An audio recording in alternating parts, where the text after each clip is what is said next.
Damos início hoje a mais um episódio do estudo do livro Gênesis de Moisés.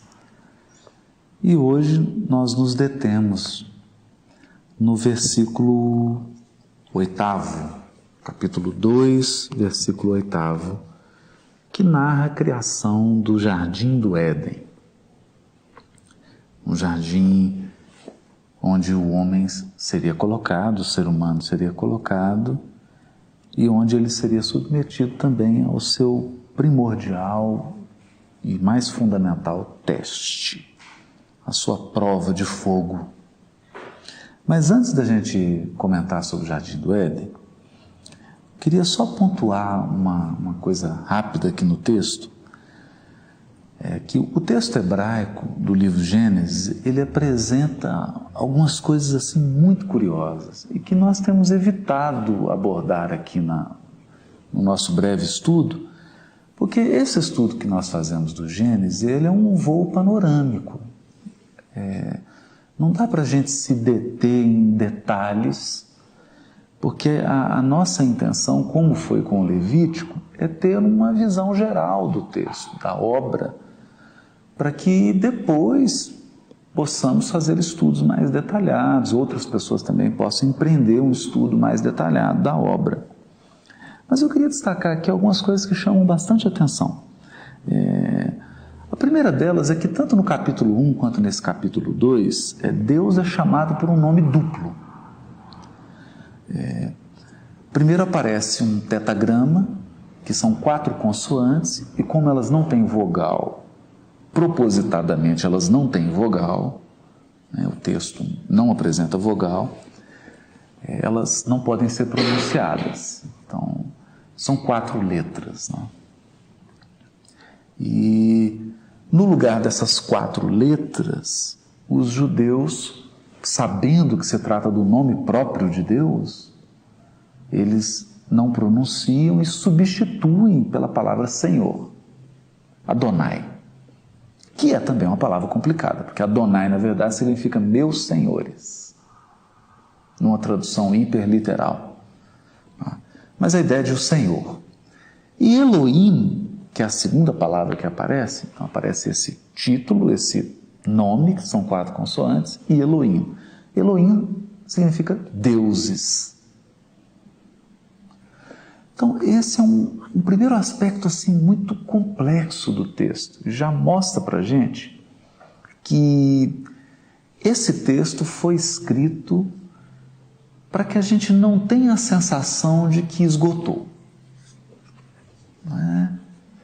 Então, toda vez que a gente faz uma leitura do livro Gênesis, de resto, qualquer texto bíblico, quando você tem aquela sensação assim, não, agora eu esgotei, tirei tudo que tinha no texto, interpretei tudo, pode ter certeza que você está no caminho errado.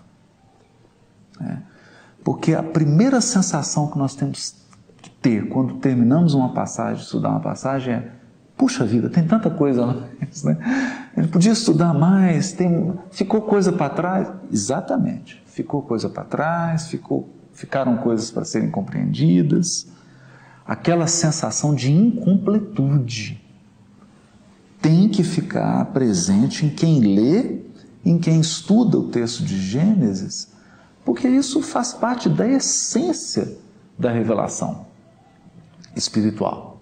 A revelação espiritual, ela é feita por quem está num patamar superior do ponto de vista espiritual ao nosso. Então, seria uma pretensão imaginar que a gente consegue absorver totalmente. Não consegue. E pensando na revelação, em última instância, como partindo de Deus, a revelação tem sempre algo para ser compreendido, porque Deus nunca vai ser totalmente compreendido por nós. Então esse é um ponto interessante. Nós já falamos uma primeira partida, alguns dizem que Elohim, que deuses, é no sentido de um plural para indicar majestade. Eu acho um pouco de forçação, porque também não consegue nenhum outro exemplo de nenhum outro substantivo que venha no plural para indicar esse superlativo. Não se consegue dar um outro exemplo bíblico disso.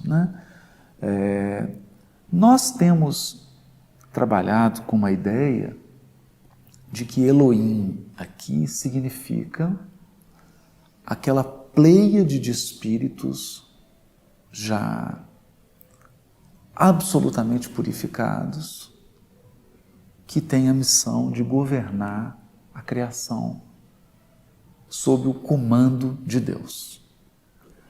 E que é o que André Luiz frisa no livro Evolução em Dois Mundos, no primeiro capítulo do Evolução em Dois Mundos.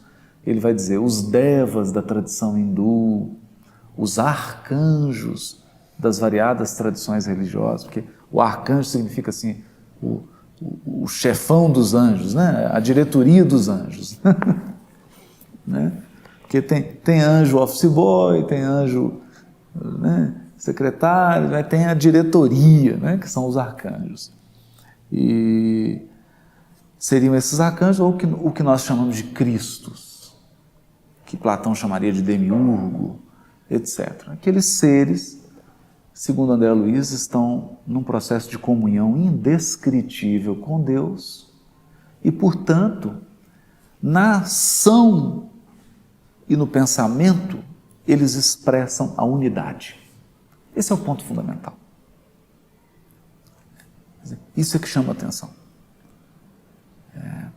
Na ação, é difícil distinguir um Cristo do outro. Por quê? Porque eles atuam num plano de unidade, eles estão integrados com Deus, que eles já estão num processo de comunhão, de integração divina, que a unidade está presente neles. Aliás, Jesus fala isso com Filipe, quando Filipe é assim: Senhor, mostra-nos Deus. E aí Jesus fala com Filipe: eu estou há tanto tempo convosco e dizeis, mostra-me Deus.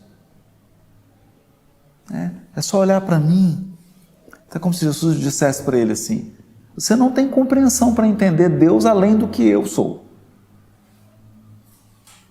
Eu já sou o máximo que você consegue compreender. E a minha ação, a minha palavra, o meu comportamento expressa de modo tão profundo a vontade divina, o caráter de Deus, que é como se Jesus atuasse num plano de unidade com Deus. Então esse é um ponto interessante aqui.